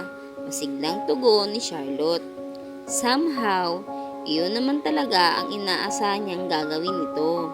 At baka sakali, mabalik nga dati ang pagtitingin nila bilang magkaibigan. Kabanata 8. Kagaya ng pangako ni Ephraim, bumalik nga ito kinabukasan at niyaya siyang mamasyal. At sa paglipas ng ilang araw ng pamamalagi ni Charlotte sa San Dionisio, ay naging masaya talaga siya. Bukod sa tinanggap na uli siya ng mga magulang, ay tila nababalik na nga sa dati ang pagkakaibigan nila ni Ephraim. Nagagawa na niya makipagbiruan dito. Hindi na siya masyadong nangingimi kapag nakakadikitan ang katawan nila. At kung minsan ay siya na mismo ang nagpapahawak dito. Pero ang anumang liwanag sa kanyang nababaanaag ay tilang malabo pa rin. Dahil nagdudumilat na ang katotohanan na ang lahat ay hindi na katulad ng dati. Mas isang Amy na sa buhay nito. Siya pala, kailan ko ba na makikilala si Amy? Sang araw ay nagawang itanong ni Charlotte kay Ephraim ang bagay na iyon habang naglalakad sa kalsadang patungo sa plaza. Si Amy. Nakangiting lumingon sa kanya ang binata. Baka next week ay makabalik na ako sa lungsod. Tapos na kasi ang bakasyon ko. Babalik ako dito para isama siya. Talaga? Ipapalikilala mo na siya kina Tito Carlo at Tita Alea? Nagawa pa rin niyang itanong kahit na tila nabibikig na siya. Kaya lang naman niya na itanong si Amy ay dahil wala na itong nababanggit tungkol sa sinasabi nitong nobya na raw nito at tila nalilibang na ang binata sa San Dionisio. Oo, panay nga ang text at tawag niya sa akin kapag gabi. Naiinip na raw siya sa pagbabalik ko roon. Miss na miss ko na raw niya ako. Talaga, ang sweet naman pala niya. Well, isa iyon sa mga hinahanap kong katangian ng isang babae. Nagbawi na ng tingin si Ephraim. Si Charlotte naman ay hindi na kumibo. Hanggang makarating na sila sa plaza ay wala pa rin siyang masabi. Gaano kaya kaganda si Amy? Bakit ba ako masasaktan ng ganito sa isiping mukhang totohanan na ni Abram sa babaeng iyon? Dati naman kapag nagkikwento siya na tungkol sa mga girlfriend niya, baliwala lang sa akin. Totoo kaya ang sinabi ni Ana na kaya ayoko magpakasal sa lalaking ito noon na dahil nasasaktan ako sa isiping hindi pag-ibig ang talagang dahilan kaya kami magiging mag-asawa? May iniisip ka ba? Untag ni Abram sa kanya. Ha? Wala. May iniisip lang ako. Iniisip mo ba bang bumalik sa lungsod para magtrabaho kahit bati na kayo ng mga magulang mo? Medyo nakakainit din naman kasi dito sa atin, hindi ba? Isa pa, hindi pa ako makakapag-design kay Mr. Nicolas. Kung gusto mo, sumabay ka na lang uli sa akin sa pagbalik ko roon. Ha? Hindi pa naman ako ganun ka-decided. Kahit na, hindi ba't may mga gamit ka pa sa boarding house mo? Sumakay ka na sa akin para kapag nakapag-decide ka na magtrabaho pa rin doon ay hindi ka na babiyahing mag-isa. Sige, try ko magpaalam kina Papa. Baka kasi hindi na nila ako payagan. Papayagan ka ng mga iyon, hindi ba tanggap na nila na may karapatan ka magpasya para sa sarili mo? Oo nga. Kung ganun, sumabay ka na lang sa akin sa linggo ng hapon ha. Sige, wika na lang ni Charlotte kahit hindi pa siya sigurado na babalik sa lungsod. O sige, mag-iingat kayo sa daan ha. Bilin ni Ernie sa kanila bago lumakad ang kotse ni Abram. Ang nabuo kasing pasya ni Charlotte ay bumalik na lang muna sa lungsod para magtrabaho. Wala naman siyang gagawin sa San Dionisio kundi ang magbukmok habang iniisip kung totohanin na kaya ni Abram sa pakikipagrelasyon nito sa sinabing nobya. Oho Tito Ernie, akong bahala kay Charlotte. Alis na ho kami. Nakangiting, nagmumanaobra na palabas na ng gate nila ni Abram. Bye pa, bye ma, uuwi ho ako next week. Paalam ni Charlotte sa mga magulang na bahagyang pang kumakaway. Ilang sandali pa, tinatahak na nila ang kalsadang palabas sa San Dionisio. Tahimik lang na nakatanaw sa labas ng bintana ng sasakyan ang dalaga. Bakit wala kang kibo? Hindi pa man ay naninis mo na ang parents mo? Maya-maya ay untag nito sa kanya. Ha? Medyo bahagya lang niyang nilingon ng kaibigan. Don't worry, pag uwi mo next week ay isasabay kuli kita para hindi ka mahirapan sa biyahe. Ha? Naku, baka naman maabala ka. Ano ka ba? Talaga namang uuwi din ako next week dahil magyaya nga si Amy sa amin. Hindi ba? Oo nga pala. Sinaway niya ang sarili na muling masaktan dahil sa pagkakabanggit nito sa nobya. Pero muli siya nanahimik sa kabuunan ng may isang oras na biyahe. Malapit na silang makapasok sa diversion road nang pumatak ang maliliit na putil ng ulan. Naku, mukhang malakas ang ulan na ito ah. Gabi pa naman ang biyahe natin. Napailing na lang si Abram nang magsimula ng lumakas ang ulan. Mag-iingat ka na lang sa pagdadrive, baka madisgrasya pa tayo sa daan. Wika ni Charlotte. Pero talagang malakas ang bumubuhos na ulan. Halos ay hindi na nila maaninag ang daan dahil nanlalabo na ang salamin. Hindi na makaya ng wiper ang tubig na tumatama sa salamin. We have to stop here. Napilitan si Abram na itabi sa gilid ng kalsada ang kotse na kahilera ng iba pang motorista na takot ding madisgrasya. Sige, mabuti pa nga ay huminto muna tayo rito. Wika niya rito. Hindi na malaman kung bakit biglang kinakabahan. Ilang sandali nang nakaparada sa gilid ng kalsada ang sasakyan ni Abram. Habang sa labas ay tila lalong nangangalit ang ulan. Sa loob ng sasakyan kung saan bukas ang car stereo na pinagmumulan ng malamlam na liwanag na sapat lang para mabanaag nila ang isa't isa. kasabay niyon ay pumapailinlag ang malaos na musikang namumula roon. Dati namang nakasakay sa kotseng may tumutunog ng musika mula sa car stereo si Charlotte. Pero ewan niya, pagkakataong iyon ay parang iba ang dating sa kanyang ambience sa loob ng sasakyan na iyon. Lalo pa at mas malamig sa loob ng sasakyan dahil sa bukas na aircon. Idagdag pa ang malakas na ulan sa labas. Parang nakikisali na ang maingay na tunog ng ulan sa malakas na pagtibok ng kanyang puso. Lalo pa at may pakiramdam siya na may nakatitig sa kanya. Parang may malakas na kapangyarihang humihila sa kanya para lingunin si Ephraim na katabi lang niya sa upuan. Dahan-dahan nga siyang luminga rito, Ephraim. At kahit inaasahan na si Charlotte na nakatitig nga sa kanya ang binata, ay nagulat pa rin siya. Why? Paos ang tinig ng usal nito, bagat hindi naman nag-aabalang magbawi ang tingin sa kanya. Medyo malakas din ang paghinga ng binata kaya dinig na dinig niya iyon. Bakit? Namutawi sa mga labi niya.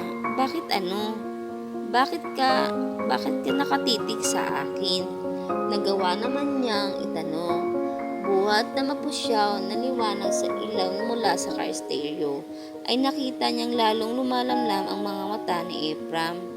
Wala lang, naiisip ko lang kasi, ano kaya kung huwag nang matapos ang sandaling ito?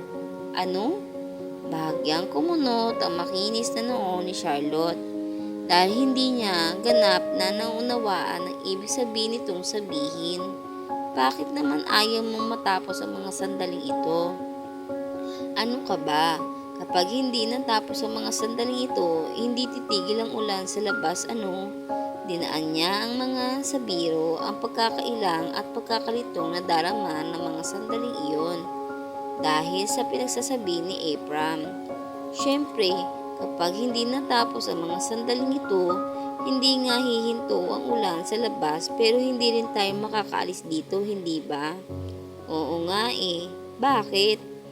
Kapag hindi tayo nakaalis dito, mananatili tayo sa loob nitong kotse for life. Ikaw, ako, tayong dalawa lang, hindi ba? Hindi na tayo magkakalayo. Hindi ka na malalayo sa akin. Ha? Tila may kumikiliti sa puso ng dalaga. Anyway, joke lang iyon ano. Natatawang wika ni Ephraim sabay bawi ng tingin sa kanya at itinuon sa labas ng sasakyan. Hindi pala pwedeng hindi tayo makaalis dito dahil marami akong trabaho bukas sa office. Ayan, bahagya nang humihina ang ulan. Mabuti pa ay magpatuloy na lang tayo sa pagbabiyaheng iyon. Langat in-start na nito ang makina ng sasakyan. Ang ilang sasakyan na huminto rin sa gilid ng highway ay nagsimula na rin umusad kaya sumunod na ang sasakyan ni Ephraim sa mga ito. Sige na, matulog ka na para maidlip ka. Matagal-tagal din ang biyahe natin paluwas dahil mukhang traffic, wika nito. Oo, tugon ni Charlotte. Saka marahang pumikit at sumanda sa sandalang upuan. Pero ang totoo, alam ng dalaga na magiging matagal pa rin bago siya maidlip dahil patuloy siyang nag-iisip. Anong ibig sabihin? Bakit gusto niyang wag nang lumipas sa mga sandali? Bakit gusto niya na manatili kaming magkasama? Ano ba itong nangyayari sa akin? Kung ano-anong binibigay kong kahulugan sa mga pinagsasabi ng lalaking ito. We're friend again. Hindi na iyon dapat masira pa. Iniukli-ukli na lang niya sa utak upang makalimutan na ang mga naririnig. Kabanata 9. Hindi naman nagalit kay Charlotte si Mr. Nicolas dahil ang isang linggong bakasyon na kanyang hiningi ay naging 2 linggo. Bagamat kumuha rin ito ng reliever niya, agad ding umalis iyon nang dumating siya. Balik trabaho agad ang dalaga, kaya nalibang naman siya sa nakalipas na ilang araw na pagbabalik sa lungsod. Nang araw na iyon, habang abala si Charlotte sa pag-e-encode sa computer ng mga resibo ng kumpanya, 3 katok ang una niyang narinig. Hi! Kasunod nyon ay bumungad sa kanya ang nakangiting si Ephraim at humakbang papasok. Ephraim! Pagdaka ay nangislap ang mga mata niya sa katuwaan kasabay ng mabilis na pagtibok ng kanyang puso sa pagpakakita sa kaibigan. Agad siyang napatayo upang salubungin ito. Hi! Oh, hi! Pero agad ding napalis ang kaligayang iyon sa pagpasok ng babaeng kasunod pala nito. Siya nga pala, si Charlotte. Siya si Amy, ang nobya ko. Amy, si Charlotte, my best friend since our elementary days. Siya ba? Oh, it's nice to meet you, Charlotte. Nakangiting inilahad nito ang palad sa kanya. Nice meeting you too. Tinanggap na rin niya ang palad nito kahit feeling niya ay pastikada ang ngiti sa mga labi ng babae. No, what I've heard so many things about you. Panay ang kwento sa akin ni Ephraim tungkol sa iyo. Talaga? Ibinibenta na pala ako sa iyo ng lalaking iyan. Pinilit ni Charlotte na sakyan ang masayang mood ng babae. Hindi protesta agad ni Ephraim na nakamasid lang sa kanila. Ang kinakwento ko lang naman sa kanya ay tungkol sa mga kapilyahan mo noong nasa elementarya tayo Iyon na nga yun Ibinenta mo na ako sa nobya mo. Inirapan niya ang kaibigan. Huwag kang mag-alala, maganda naman ang sinasabi niya sa akin tungkol sa iyo. Talaga? Pero biglang naitanong ni Charlotte sa sarili, sinabi rin kaya ni Ephraim dito ang tungkol na minsan paglalayas niya para lang matakasan ang nakatakdang kasal nila ng kaibigan? Oo naman Anyway, kaya nga pala kami dumaan dito ay para imbitahan ka namin mag-lunch at para makilala mo na nga siya. Ha? So can you join us? But I won't take no for as answer. Biglang wika ni Ephraim. Sus, bakit nagtatanong ka pa? Natatawa na lang siya. Sumama naman si Charlotte sa imbitasyon nang magkaisintahan na kumain sila ng tanghalian sa labas. At para sa kanya, isang bangungot ang naging pagpayag niya sa nakasalo sa pangtanghalian ng mga ito. Dahil hindi niya alam kung paikitunguhan niya ang sakit ng kalooban na gumugutay sa kanyang puso dahil sa panibugho. Sobrang sweet naman kasi ni Amy at Ephraim. Nagsusubuan pa habang kumakain. Nagtatawanan, naglalambingan as if hindi siya nakaharap sa mga ito. Kapag napapatingin sa kanya ang dalawa ay kunwaring nakikitawa siya sa paghaharutan ng mga ito. See you! Paalam sa kanya ni Amy. Nang maghiwa-hiwalay na sila. See you! Nagawa naman niyang sabihin. Tawag ako sa iyo mamayang gabi ha. Paalam naman sa kanya ni Ephraim. Sige, tugon na lang ng dalaga. Nang makaalis na ang mga ito ay nagkulong sa banyo ng opisina si Charlotte. Doon ay malaya niyang pinakawalan ang mga luhang kanina pa nagwawala sa mga mata niya. Bakit ganito? Bakit hindi ko kayang tanggapin na may relasyon na si Ephraim? What's wrong with me? Noon ay ayokong pakasal sa kanya. Ngayon ay para akong mamamatay sa isiping pakakasal na siya sa iba. Nababaliw na ba ako? Talaga? Malakas na tunog ng cellphone sa kanya na pumukaw sa kaiidlip pa lang ng diwa ni Charlotte. Kanina pa kasi niya gustong matulog pero maiilap ang antok dahil hanggang sa pag-uwi ng bahay ay baon pa niya ang sakit na nadarama kanina habang nakamasid sa paglalambingan ni Nanay Amy at ang kanyang best friend. Idinagdag pa na hinihintay niya ang pagtawag ni Ephraim. Agad niyang hinahagilap ang nag-iingay na aparato upang alamin kung ito na nga ang tumawag at para hindi na magising ang roommate niyang si Anna. Hello?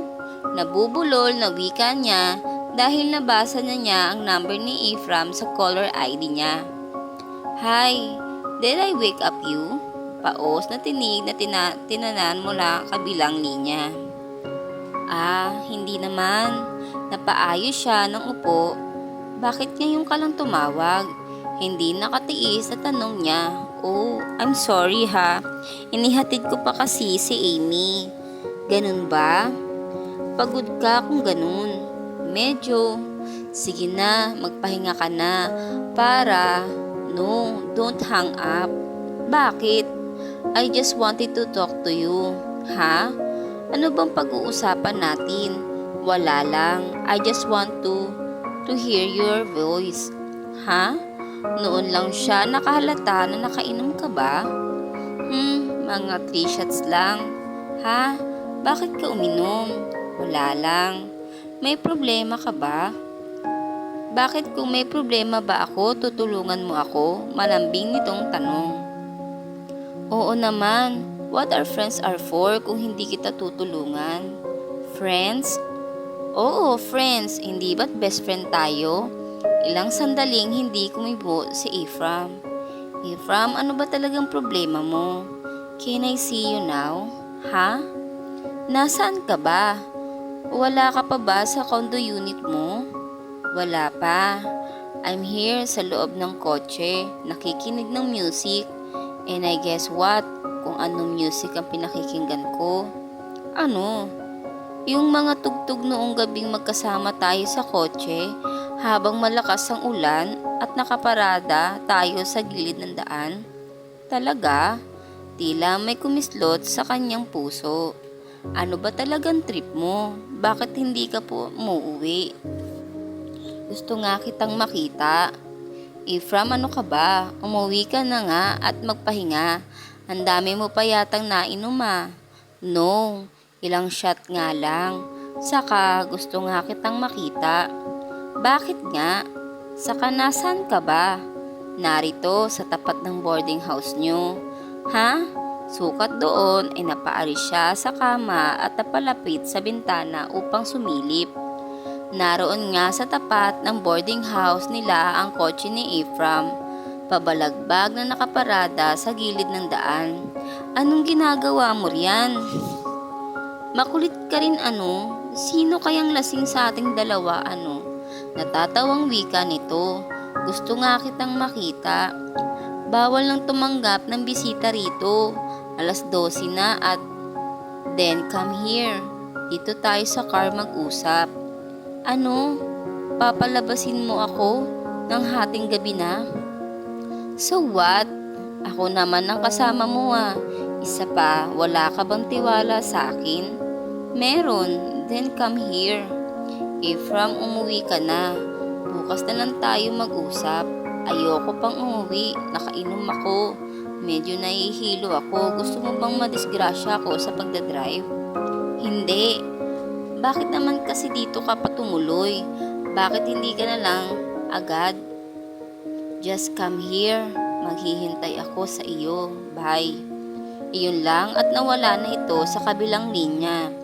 Natitigilang napahakbang na lang si Charlotte palayo sa bintana.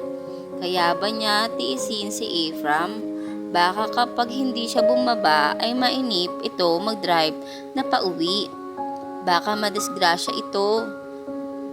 Nakapanjama set lang siya kaya pinatungan niya ng roba ang suot at maingat na lumabas ng silid. Hindi naman siguro magagalit ang kanyang landlady kapag lumabas siya dahil may dahilan naman. Kabanata 10. Tahimik na tahimik sa loob ng nakaparadang sasakyan sa tapat ng boarding house. At dahil tinted ang salamin na iyon, hindi na aninag ni Charlotte ang tao sa loob. Pero yung pakiramdam nakatitig sa kanya ang sakay niyon ay damang-dama niya habang palapit siya. Ephraim, marahan niyang kinatok ang salamin ng bintana. Bumukas ang pinto sa gawin ng passenger seat. Hop in, kaswal ng wika ni Ephraim na bahagyang sumungaw ang ulo. Oo, pumasok siya at naupo. Biglang in-start ng binata ang makina. Saan tayo pupunta? We're just having a joyride. Hindi man lang lumingon sa kanya si Ephraim na nagmamaniobra ng palayo sa lugar na iyon. Ha? Ano ka ba? Hindi mo ba nakitang napakapantulog lang ako? Huwag kang mag-alala. Hindi naman bababa ng kotse. At kung bababa ka man, hindi doon sa matao. Kampanting wika ni Ephraim. Ano? Ephraim, saan ba talaga tayo? Just trust me, okay? Bagya itong lumingon sa kanya sabay gahap sa kanyang palad at masuyo iyong pinisil. Pero hindi na tuloy niya maituloy ang pagtutol basta napatitig na lang siya sa mukha nito, partikular sa malamlam na mga matang nakatitig sa kanya. Hindi ka ba nahihilo? Akala ko'y nakainom ka at hindi naman ako mabilis magpatakbo. Just relax. Saka binuhay nito ang car stereo at nasimulang pumailan lang ang malamyos na musika sa loob ng kotse. Muling narinig ni Charlotte ang malamyos na musikang iyon na una niyang narinig noong sumabay siya kay Ephraim sa pagbalik sa lungsod. At muli niyang naramdamang iyong kakaibang pakiramdam na tila ba'y siya'y dinuduyan sa kaluwalhatian, tila nababalot ng kung ano ng mahika ang loob ng kotse. Nahihipnotismo siya ng mahikang iyon. Hindi napigilan ni Charlotte ang napabuntong hininga, pagkuway napasandal na lang siya sa upuan at pinilit niyang mag-relax hanggang matagpuan niya ang sarili na relax na habang nakikinig ng musika. Maya-maya pa napapikit ang mga mata niya.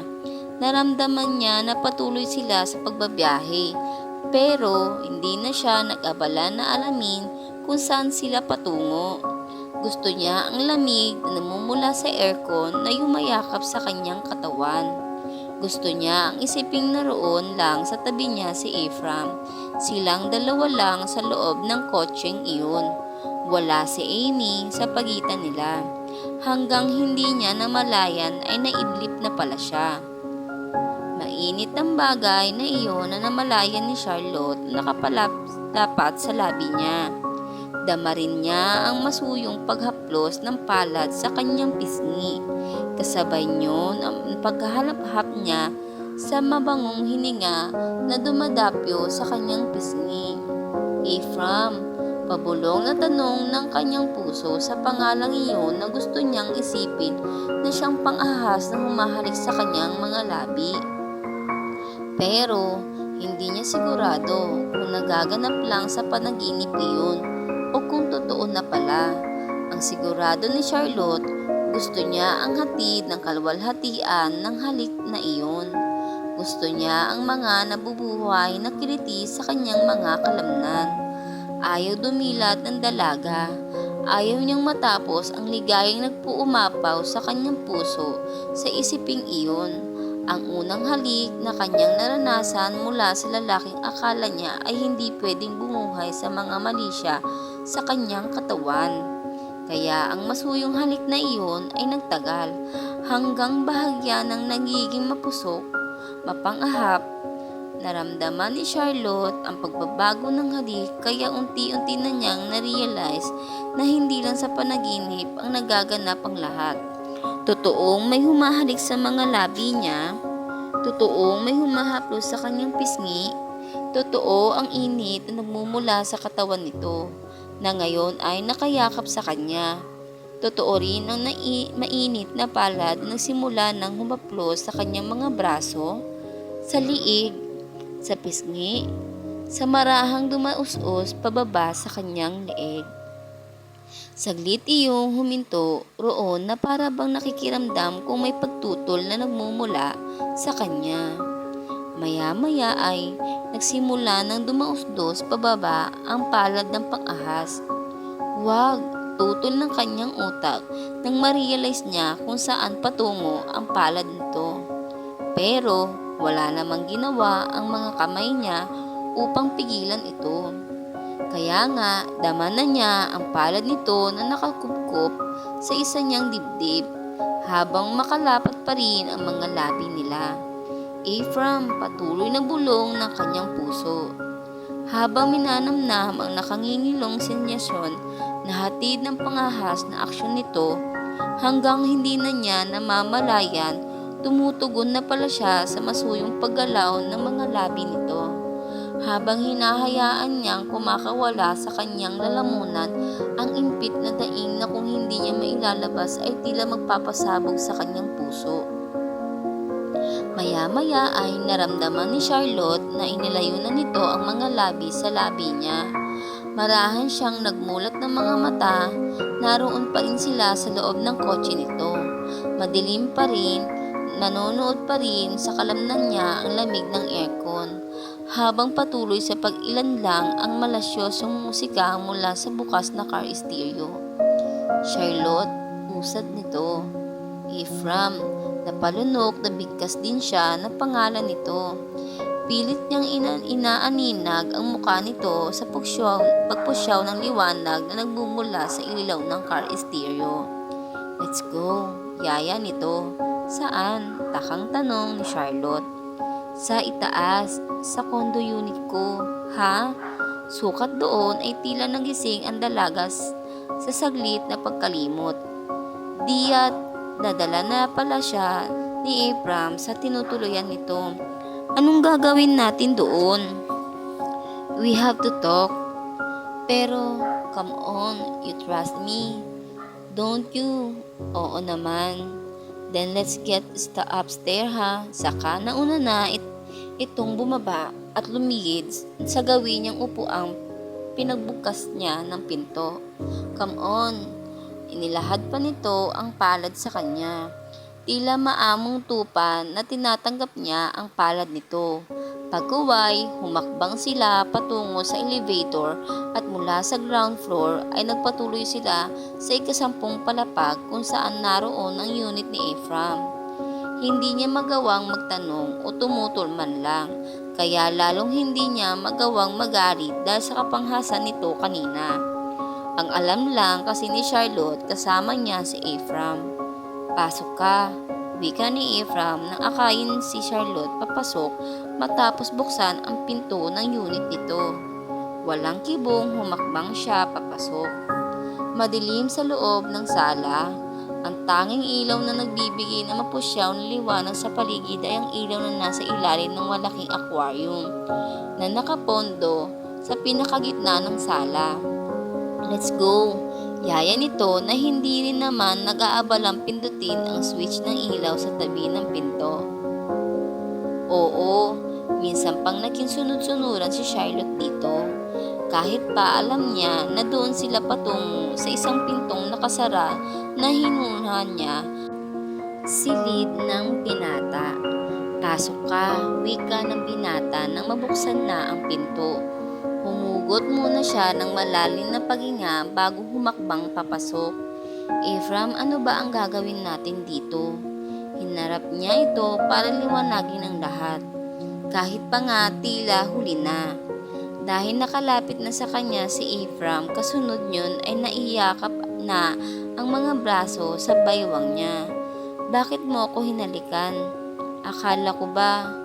Shh! Masuyo nitong iniharang ang isang daliri sa mga labi niya. Yes, inalikan nga kita. Naging pang-ahas ako kanina. Pero iyon ay dahil iyon ang noon ko pa gustong gawin. Ha? Napaawang na lang ang bibig niya. Yes, noon ko pa gustong gawin iyon. Saka tinitigan nito ang mga labi niyang nakaawang habang bahagyang napapalunok. Lalo na kapag tayong dalawa lang. At iyon din ang gusto ko uling gawin ngayon.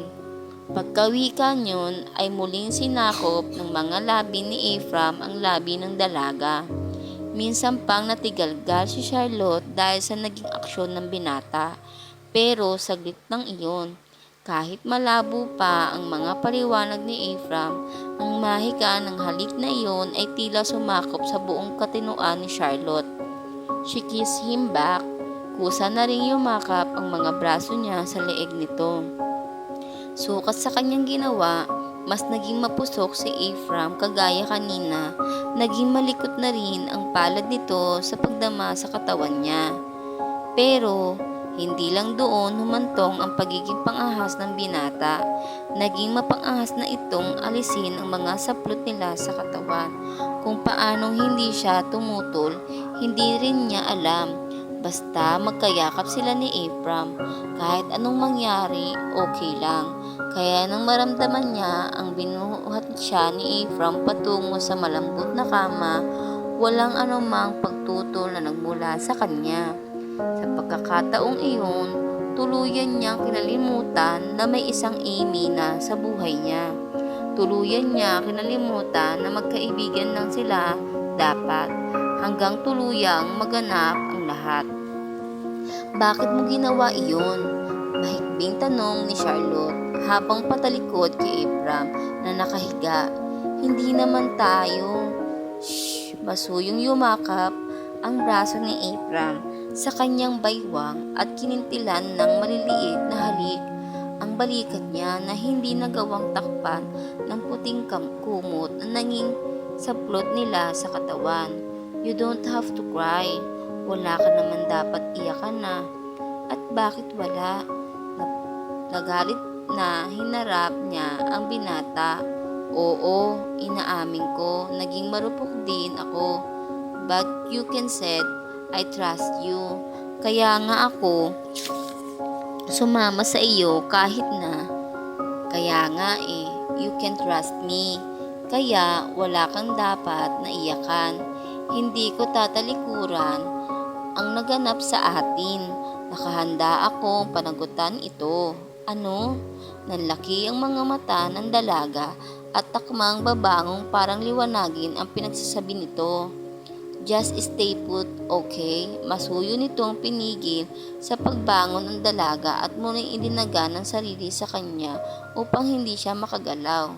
Pero ano bang pinagsasabi mo na, I will marry me? Ephraim, noon na pinilit nila tayo na makasal dahil sa akala nila ay may ginawa tayong milagro ngayon, ay dapat na tayong pakasal dahil talagang may nangyari na sa atin. So will you marry me? Ilang saglit na napatanga si Charlotte, parang ayaw pa ring mag-sink in sa utak niya ang pinagsasabi nito. You know me well. Sa wakas ay nagawa na niyang sabihin pagkaraan ng ilang sandaling pagmumuni niya sa pinagsasabi nito.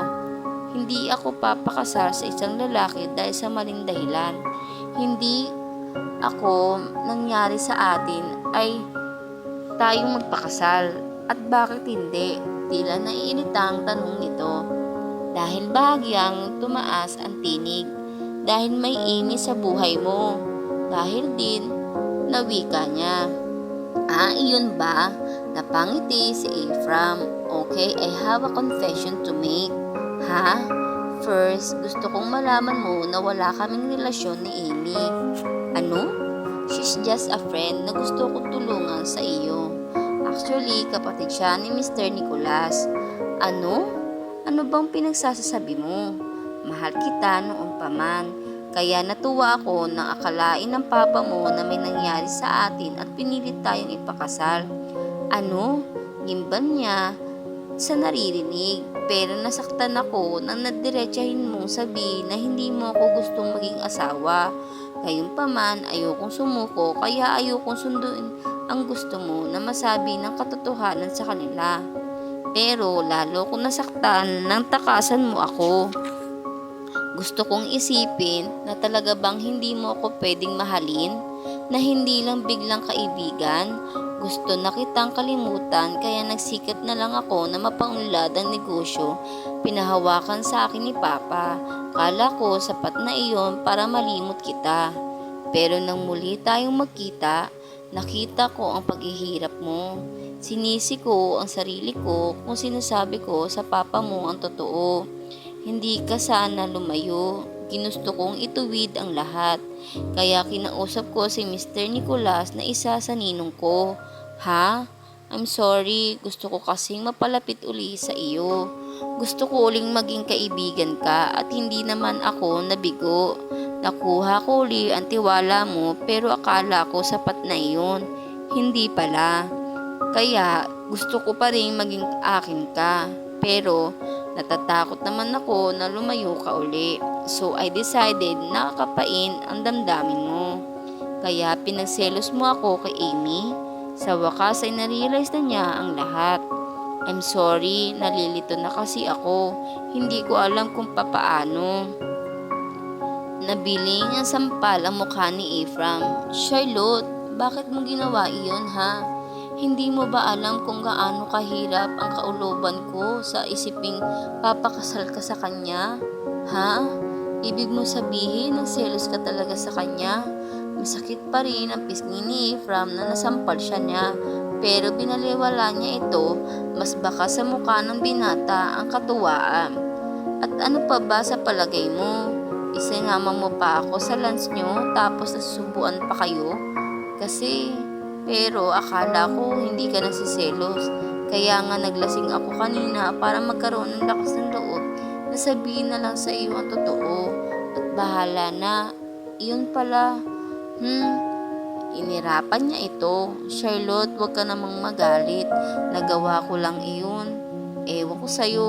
Magagalit talaga ako sa'yo kapag hindi mo tinupad ang alok mong kasal. Natigilan si Ephraim. Talaga? Papakasal ka na sa akin? Hindi mo na ako tatakasan na kagaya noon? Hindi ka na... Shh! Natatawa na ang pinigil niya ang iba't pang sasabihin ng binata. Hindi ko na gagawin. Iyon dahil ngayon tama na ang dahilan para ipakasal ako. At iyon ay dahil matagal din kita. Mahal na mahal din talaga kita. Pagka-uwi ka yun ay masuyo niyang kinabig ang batok nito upang muling magtagpo ang mga labi nila. Saglit lang natigilan si Ephraim, kasunod yun ay muli itong naging mapusok sa paghalik sa kanya. At ang sumunod pang mga sandali, when the body heat becomes flame, muli nilang hinayaan ang kini ng isa't isa para muling madama ang pag-ibig na noon pa naman talaga nakatago sa mga puso nila. Wakas, sana po ay nagustuhan nyo ang istorya nila Ephraim at Charlotte at patuloy po sana kayong mag-subscribe and i-like ang aking page para sa ganun ay patuloy pa rin po ang ating mga pagbabasang Tagalog story para ito ay marinig din nyo. Maraming salamat po.